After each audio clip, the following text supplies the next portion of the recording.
या देवी सर्वभूतेषु मां स्कन्दमातारूपेण संस्थितां नमस्तस्यै नमस्तस्यै नमस्तस्यै नमो नमः। जय माता दी। प्रिय भक्तों, माता के पावन नवरात्रि पर्व के 5वें दिन स्कंद माता की उपासना होती है। माता का यह रूप अत्यंत ममतामयी है। मोक्ष के द्वार खोलने वाली स्कंद माता अपने भक्तों की सारी इच्छाएं पूर्ण करती हैं। स्कंद माता की कथा अनुसार माता गौरी तथा भगवान शंकर के पुत्र कार्तिकेय को स्कंद नाम से भी जाना जाता है। कुमार कार्तिकेय ने देवासुर संग्राम में देवताओं का सेनापति बनकर असुरों को परास्त किया था। देवता भी इनकी महिमा गाते हैं और पुराणों में भी इन्हें महावीर बताया गया है। इन्हीं भगवान स्कंद की माता होने के कारण इन्हें स्कंद माता कहा जाता है। प्रिय भक्तों, स्कंद माता का यह रूप भी अत्यंत सुहाना है। माता की 4 भुजाएं हैं, जिनमें दाहिनी तरफ की नीचे वाली भुजा में कमल पुष्प है तथा दाहिनी तरफ की ऊपर वाली भुजा से माता ने कुमार स्कंद को गोद में पकड़ा हुआ है। नीचे वाली भुजा में भी कमल का पुष्प है। वो बाईं तरफ की ऊपर वाली भुजा वर मुद्रा में है। माता ने इस स्वरूप में कोई भी अस्त्र शस्त्र नहीं है, जिसका अर्थ है माता अपने मातृत्व रूप में सबको आशीर्वाद प्रदान करती हैं।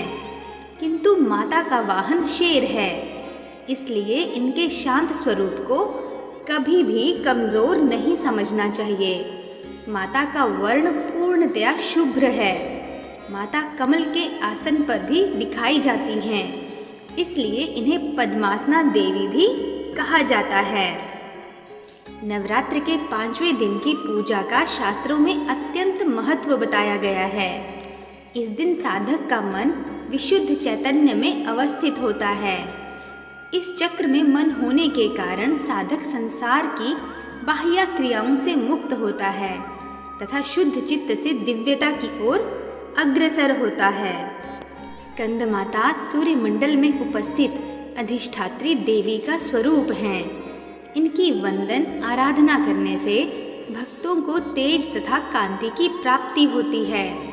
जो भी मनुष्य एकाग्रता से पूर्ण निष्ठा के साथ देवी स्कंद माता का ध्यान करता है, उसके सभी कष्ट दूर होते हैं तथा वह भक्त जगत के बंधनों से मुक्त होकर मोक्ष की प्राप्ति करता है। तो प्रिय भक्तों, आप सब भी प्रेम से बोलिए जय माता दी। अब मैं आपको नवरात्रों के इन पावन पर्व में सुनी जाने वाली अत्यंत ही मंगलकारी और कल्याणकारी दुर्गा सप्तशती के 5वें अध्याय की कथा का श्रवण कराने जा रही हूँ। आप सभी इसे बड़ी श्रद्धा तथा प्रसन्न चित्त मन से पूर्ण अवश्य सुनिएगा। कथा अनुसार महर्षि मेधा ने कहा कि हे राजन, जब देवता भगवती की स्तुति कर रहे थे तो उसी समय पार्वती देवी गंगा में स्नान करने के लिए आई। तब उनके शरीर से प्रकट होकर शिवा देवी बोली, शंभु दैत्य के द्वारा स्वर्ग से निकले हुए और निशुंभ से हारे हुए यह देवता मेरी स्तुति कर रहे हैं। पार्वती के शरीर से अंबिका निकली थी, इसलिए उसको संपूर्ण लोक में कौशिकी कहते हैं। कौशिकी के प्रकट होने के पश्चात पार्वती देवी के शरीर का रंग काला हो गया और वह हिमालय पर रहने वाली कालिका देवी के नाम से प्रसिद्ध हुई। फिर शुंभ और निशुंभ के दूत चंड मुंड वहां आए और उन्होंने परम मनोहर रूप वाली अंबिका देवी को देखा। फिर वह शुंभ के पास जाकर बोले, महाराज, एक अत्यंत सुंदर स्त्री हिमालय को प्रकाशित कर रही है। वैसा रंग रूप आज तक हमने किसी स्त्री में नहीं देखा। हे असुरेश्वर, आप यह पता लगाएं कि वह कौन है और उसको ग्रहण कर लें। वह स्त्री स्त्रियों में रत्न है। वह अपनी कांति से 10 दिशाओं को प्रकाशित करती हुई वहाँ स्थित है, इसलिए आपका उसको देखना उचित है। हे प्रभु, तीनों लोकों के हाथी, घोड़े और मणि इत्यादि जितने रत्न हैं, वह सब इस समय आपके घर में शोभायमान हैं। हाथियों में रत्न रूप ऐरावत हाथी और उच्चैश्रवा नामक घोड़ा तो आप इंद्र से ले आए हैं। हंसों द्वारा जुता हुआ विमान जो कि ब्रह्मा जी के पास था, अब भी आपके पास है। और यह महापद्य नामक खजाना आपने कुबेर से छीना है। समुद्र ने आपको सदा खिले हुए फूलों की किंजलकिनी नामक माला दी है। वरुण का कंचन की वर्षा करने वाला छत्र आपके पास है। रथों में श्रेष्ठ प्रजापति का रथ भी आपके पास ही है। हे दैत्येंद्र, मृत्यु से उत्क्रांतिका नामक शक्ति भी आपने छीन ली है और वरुण का पाश भी आपके भ्राता निशुंभ के अधिकार में है। और जो अग्नि में ना जल सके, ऐसे 2 वस्त्र भी अग्निदेव ने आपको दिए हैं। हे दैत्यराज, इस प्रकार सारी रत्न रूपी वस्तुएं आप संग्रह कर चुके हैं, तो फिर आप यह कल्याणकारी स्त्रियों में रत्न रूप अनुपम स्त्री क्यों नहीं ग्रहण करते? महर्षि मेधा बोले, चंड मुंड का यह वचन सुनकर शुंभ ने विचारा कि सुग्रीव को अपना दूत बनाकर देवी के पास भेजा जाए। प्रथम उसको सब कुछ समझा दिया और कहा कि वहां जाकर तुम उसको अच्छी तरह से समझाना और ऐसा उपाय करना जिससे वह प्रसन्न होकर तुरंत मेरे पास चली आए। भली प्रकार समझा कर कहना। दूत सुग्रीव पर्वत के उस रमणीय भाग में पहुंचा जहां देवी रहती थी। दूत ने कहा, हे देवी, दैत्यों का राजा शुंभ जो इस समय तीनों लोकों का स्वामी है, मैं उसका दूत हूँ और यहाँ तुम्हारे पास आया हूँ। संपूर्ण देवता उसकी आज्ञा एक स्वर से मानते हैं। अब जो कुछ उसने कहला भेजा है वह सुनो।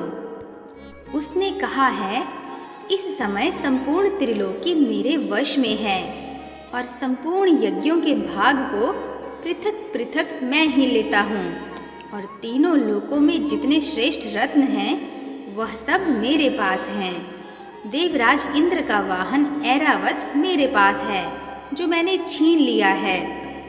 उच्चैश्रवा नामक घोड़ा जो क्षीर सागर मंथन करने से प्रकट हुआ था, उसे देवताओं ने मुझे समर्पित किया है।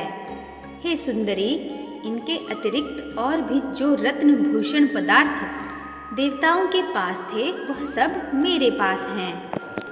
हे देवी, मैं तुम्हें संसार की स्त्रियों में रत्न मानता हूँ, क्योंकि रत्नों का उपयोग करने वाला मैं ही हूँ। हे चंचल कटाओं वाली सुंदरी, अब यह मैं तुझ पर छोड़ता हूँ कि तुम मेरे या मेरे भाई महापराक्रमी निशुंभ की सेवा में आ जाए। यदि तू मुझे वरेगी तो तुझे अतुल महान ऐश्वर्य की प्राप्ति होगी। अतः तुम अपनी बुद्धि से यह विचार कर मेरे पास चली आओ। महर्षि मेधा ने कहा, दूत के ऐसा कहने पर संपूर्ण जगत का कल्याण करने वाली भगवती दुर्गा मन ही मन मुस्कुराई और इस प्रकार कहने लगी। देवी ने कहा, हे दूत, तू जो कुछ कह रहा है वह सत्य है और इसमें किंचित मात्र भी झूठ नहीं है। शुंभ इस समय तीनों लोकों का स्वामी है और निशुंभ भी उसी की तरह पराक्रमी है, किंतु इसके संबंध में मैं जो प्रतिज्ञा कर चुकी हूँ उसे मैं कैसे झुठला सकती हूँ। अतः तू मैंने जो प्रतिज्ञा की है उसे सुन। जो मुझे युद्ध में जीत लेगा और मेरे अभिमान को खंडित करेगा तथा बल में मेरे समान होगा, वही मेरा स्वामी होगा। इसलिए शुंभ अथवा निशुंभ यहाँ आवे और युद्ध में जीतकर मुझसे विवाह कर ले। इसमें भला देर की क्या आवश्यकता है? दूत ने कहा, हे देवी, तुम अभिमान से भरी हुई हो, मेरे सामने तुम ऐसी बात ना करो। इस त्रिलोकी में मुझे तो कोई ऐसा दिखाई नहीं देता कि जो शुंभ और निशुंभ के सामने ठहर सके। हे देवी, जब अन्य देवताओं में से कोई शुंभ व निशुंभ के समान युद्ध में ठहर नहीं सकता, तो तुम जैसी स्त्री उनके सामने रणभूमि में ठहर सकोगी क्या?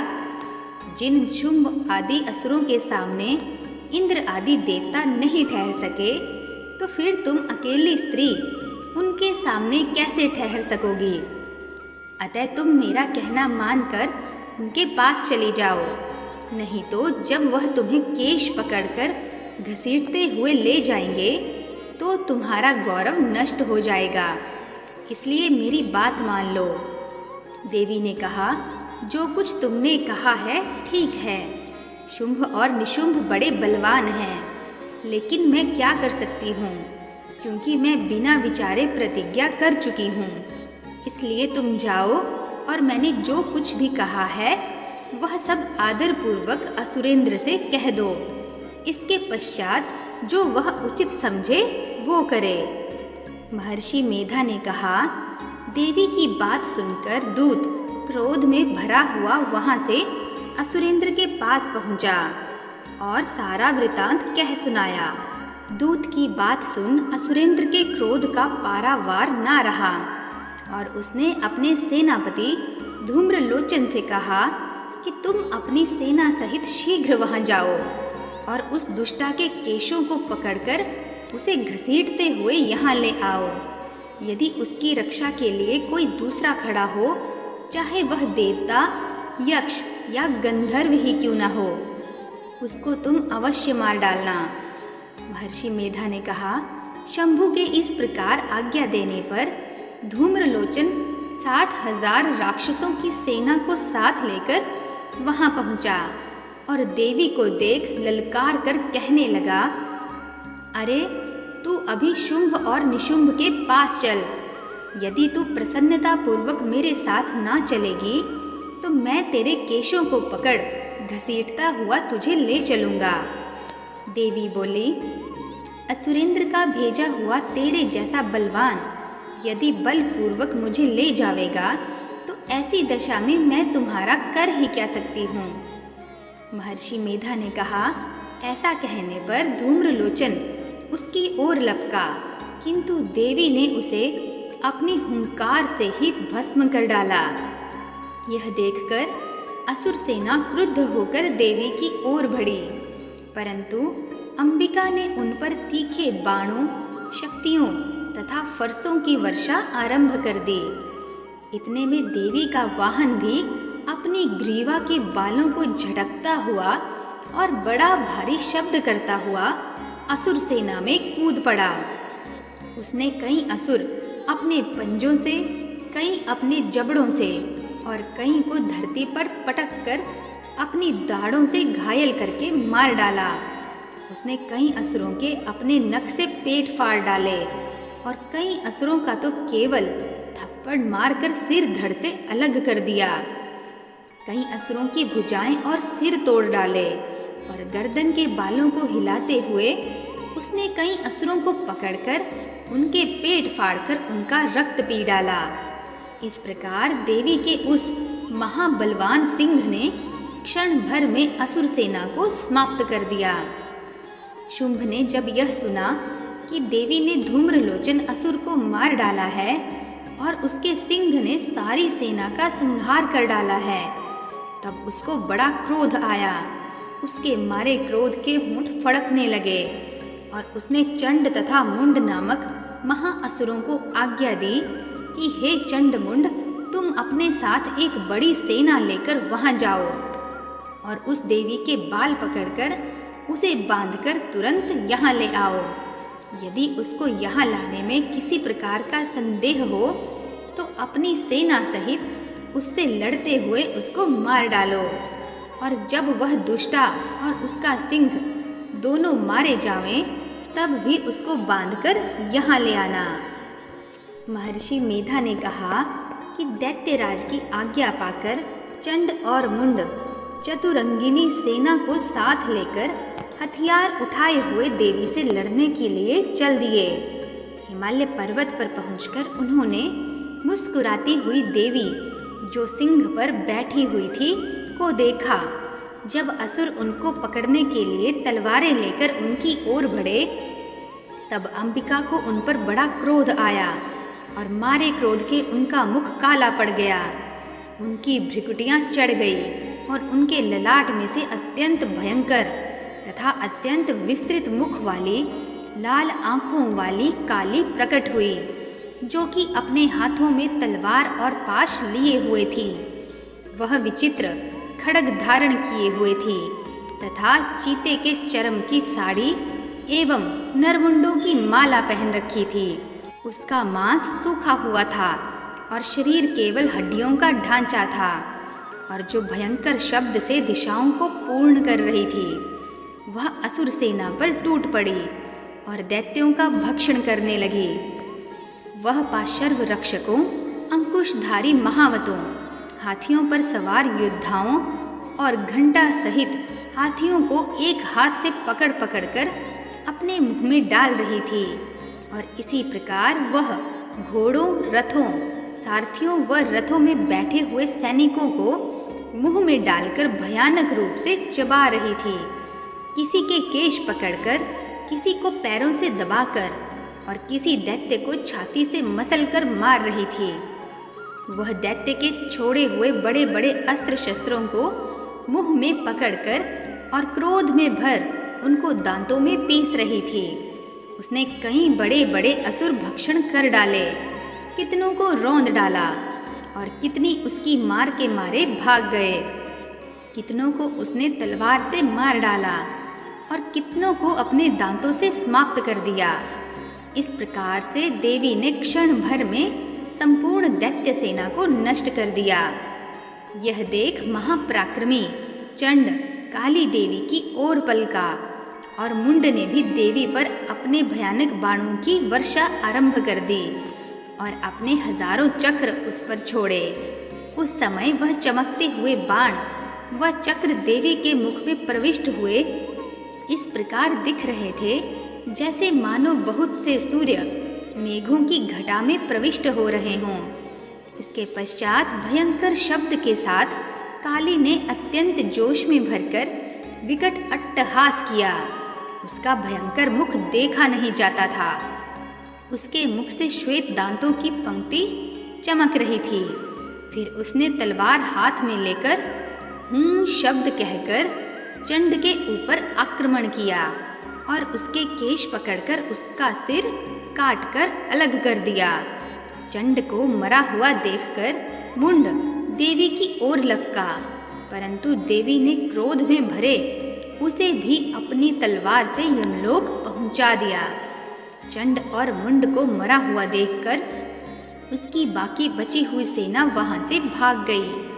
इसके पश्चात काली चंड और मुंड के कटे हुए सिरों को लेकर चंडिका के पास गई और प्रचंड अट्टहास के साथ कहने लगी, हे देवी, चंड और मुंड दो महादैत्यों को मारकर तुम्हें भेंट कर दिया है। अब शुंभ और निशुंभ का तुमको स्वयं वध करना है। महर्षि मेधा ने कहा, वहां लाए हुए चंड और मुंड के सिरों को देखकर कल्याणकारी चंडी ने काली से मधुर वाणी में कहा, हे देवी, तुम चूंकि चंड और मुंड को मेरे पास लेकर आई हो, अतः संसार में चामुंडा के नाम से तुम्हारी सदा ख्याति होगी।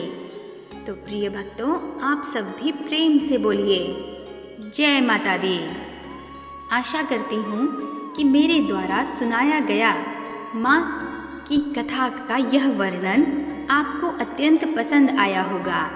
यदि आपको यह कथा पसंद आई हो तो चैनल को लाइक, शेयर तथा सब्सक्राइब अवश्य करें तथा कमेंट्स में जय माता दी अवश्य लिखें। मिलते हैं नेक्स्ट वीडियो में, तब तक के लिए जय श्री कृष्णा। नमस्कार।